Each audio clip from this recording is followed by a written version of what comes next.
Ang programang ito ay hatid sa inyo ng Air 21. Sagot ko, padala mo.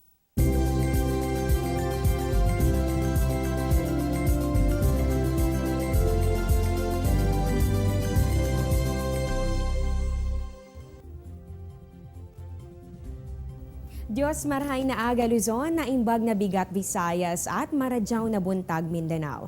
Kamusta po kayo ngayon? Sana ay nasa mabuti kayong kalagayan. Sinusubok na naman tayo ng panahon pero ang mga Pilipino hindi magpapatalo yan. Basta't weather ready and disaster ready tayong lahat, anumang dumating na unos malalagpasan natin yan. Sa mga maagang gumising ngayon para mag-abang ng balita, sabay-sabay nating alamin ang magiging lagay ng panahon sa mga susunod na oras. Live mula sa Pag-asa sa Weather and Flood Forecasting Center, ito ang Panahon TV na mula Lunes hanggang Linggo, unang maghahatid sa inyo ng pinakabagong ulat panahon. Sabay din kaming mapapanood via online streaming sa www.ptv.ph. Kasama niyo po ngayong Monday morning, June 27, 2016. Ako po ang inyong weather lover, Amor La Rosa. Sa putong ito, magkaroon lang muna tayo ng kaunting recap tungkol dito sa naranasan po natin nitong mga nakalipas na oras kung pag-uusapan po natin ang ating weather. Base po dito sa 11 p.m. bulletin ng Pag-asa, napanatili ng Bagyong Ambo ang taglay na lakas habang patuloy po yan lumapit dito sa lupa. At alas 10 po ng gabi, huli po yang namataan sa layong 150 kilometers southeast ng Baler, Aurora. Taglay po nito ang lakas ng hangin umabot ng 45 kilometers per hour at yan nga po ay kumilos pa west-northwest sa bilis na 28 kilometers per hour. Kagabi rin po itinaas ng Pag-asa ang signal number 1 sa Aurora, Northern Quezon, Pulilo Island, Quirino, Nueva Vizcaya, Nueva Ecija. Ganon din po dito sa may southern part ng Isabela at pati na rin sa Ifugao. At bandang alas 12 ng imedya na madaling araw kanina, tuluyan na po itong naglandfall o tumama sa lupa. Dito po yan sa may Dinalungan, Aurora. Matapos ang pagtama sa lupa, humina ito sa pagiging isang low pressure area, kaya naman naibaba na rin po ang lahat ng tropical cyclone warning signal.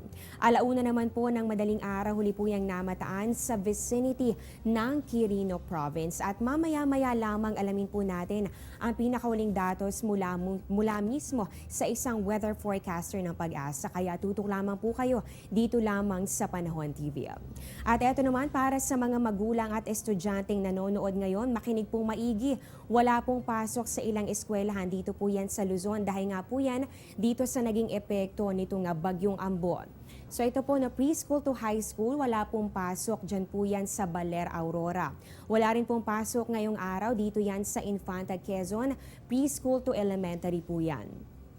At dito naman sa Catanduanes, wala rin pong pasok ang preschool level. At dito naman po sa Naga City sa Camarines Sur, wala rin pong pasok ang mga bata dahil kasama po dito ang preschool level. So patuloy na lang din po kayong tumutok sa iba pang updates dito lamang sa Telebisyon ng Bayan. Bagamat isa na lamang pong low pressure area ang binabantayan natin ngayon, maaaring magdala pa rin ng mga pag-ulan ang nasabing sama ng panahon. Ang matagalang buhos ng ulan maaaring pagmulan ng baha. Kaya naman narito po at alamin natin ito pong flood-prone areas sa bahagi po yan ng Luzon. So kung ikaw ay taga Pampanga, Nueva Ecija, Pangasinan o kaya naman sa Tarlac, madalas kang makaranas itong mga pagbaha kapag malakas ang buhos ng ulan. Kasama rin dito sa flood-prone areas in Luzon ang Bulacan, Metro Manila at ganun din ang Ilocos Norte. Bukod sa mga pagbaha, nararanasan din po natin itong pagguho ng lupa o landslide kapag po malakas ang pag-ulan dahil po yan sa sama ng panahon. Kaya narito po ang mga areas na madalas makaranas ng landslide. Kabilang po dito ang probinsya ng Marinduque. Nandyan din po ang Rizal, La Union at maging ang Benguet. Madalas din pong maranasan ang pagguho ng lupa dito po yan sa Nueva Vizcaya, Batangas at ganoon din dito sa Mountain Province. So yan po para po sa mga residente ng nabanggit na areas, magdoble ingat po kayo at syempre maging alerto lalo na kung meron po tayong binabantayang bagyo o sama ng panahon dito po yan sa loob ng Philippine Area of Responsibility. May bagyo man na dumaan, huwag mawawala ng pag-asa. Sabayan po natin ng ngiti ang pagsikat ng araw ngayon. So ang sunrise po natin 5:30 ng umaga at yung sunset naman natin, yan po yung mangyayari 6:29 ng gabi. Sa atin namang moonrise 11:53 p.m. at ang moonset po natin mamaya po yan 11:25 ng umaga. Sa atin namang lunar phase, inaasahan po natin itong last quarter moon. Para sa mga astronomy enthusiasts, last quarter moon, ibig sabihin po niyan, ang halos kalahati po ng ating buwan ay naliliwanagan. Ito ay makikita 3 linggo after ng new moon at wala naman ito gaanong epekto sa ating tidal variation. Sa katunayan, mas mahina pa nga itong gravitational force sa ganitong phase. Para naman sa ating tides along Manila Bay, courtesy of Namria, yung high tide po natin alas 2 ng hapon, 0.96 meters po yan.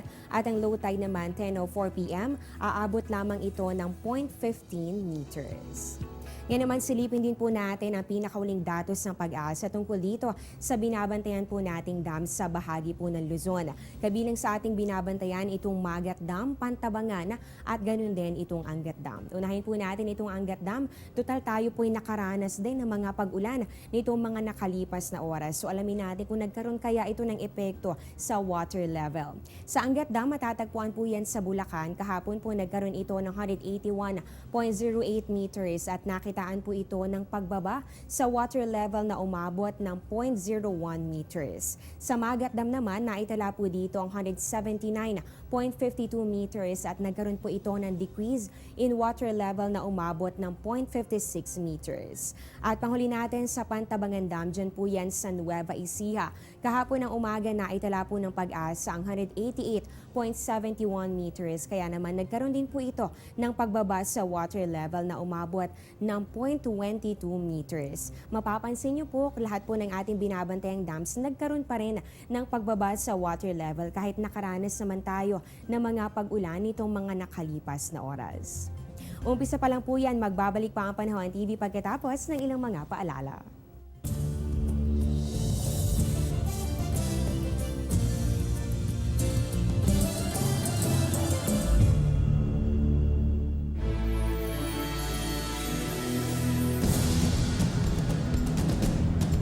Be safe sa daan tuwing may ulan. Suriin ang mga ilaw, wiper at brake ng sasakyan bago magmaneho. Maglagay ng toolkit at go bag sa sasakyan. Kapag malakas ang ulan, bagalan ng takbo at iwasang bumuntot sa ibang mga sasakyan. Huwag dumaan sa mataas na baha. Sa oras ng zero visibility, buksan ang fog lights. Makinig ng balita sa radyo para malaman ang lagay ng panahon at trapiko. Kaalaman at kahandaan, susi sa kaligtasan. Get timely and reliable Philippine weather information anytime, anywhere through the Panahon TV mobile app, a multifunctional mobile app that brings you weather updates sourced directly from Pag-asa. The app provides a complete 3-day weather forecast at your location. It also allows you to ask or share the weather to the community. It has auto alerts for thunderstorm advisory, rainfall warning, and storm signals over your area. Download for free today, available at Google Play Store and iOS.